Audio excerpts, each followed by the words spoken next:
Hi, I want to welcome you to a week 6 of our book, Queen of the Castle: 52 Weeks of Encouragement for the Uninspired, Domestically Challenged, or Just Plain Tired Homemaker by Lynn Bowen Walker. And this week we are talking about chore time, training the children. And today, I have the blessing of my oldest being with me. So thank you, sweetheart, for joining. Mom.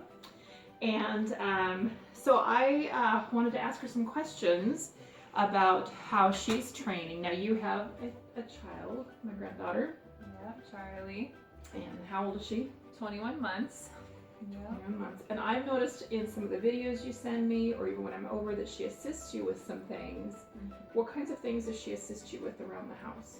A lot of things. So, starting early in the morning, she'll help me take our dirty laundry from the night or the day before to the garage for the washer. She helps prep our breakfast, and she'll clear dishes. Occasionally she'll help load dishes or unload dishes from the dishwasher. She is excellent at trying to straighten her bed, which is so fun to see.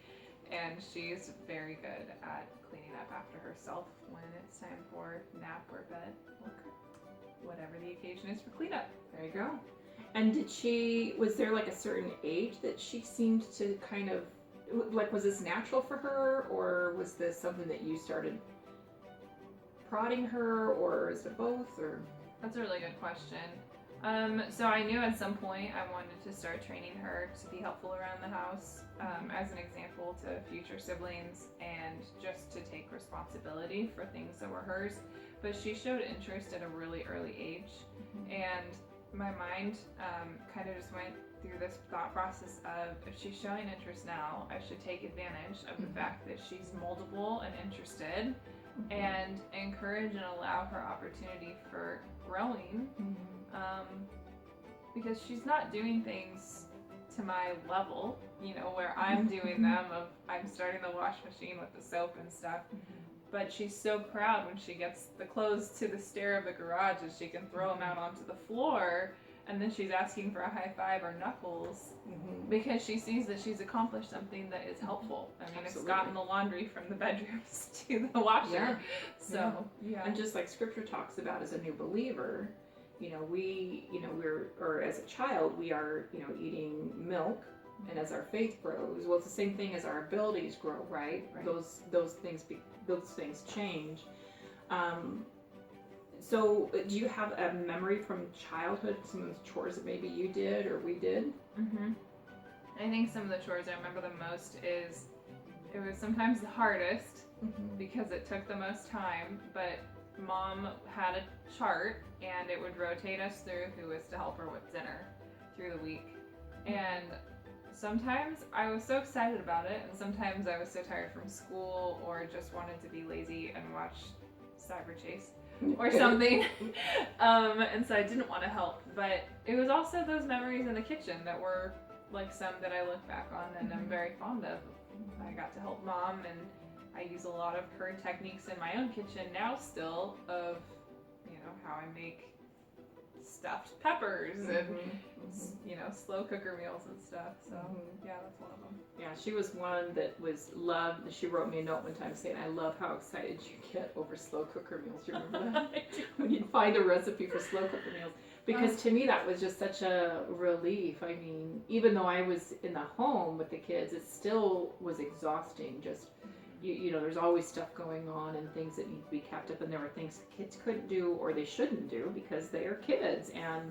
But it was really important at a young age that you do share those expectations, what is daily expected of them, or even when guests are over, because that was the biggest one I struggled with, was conveying to them where I needed help.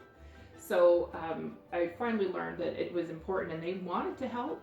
So why didn't I convey to them? So when I did start conveying to them when guests are over what I needed help with, they all were fantastic. Mariah and my girls were probably the bestest. The best at it.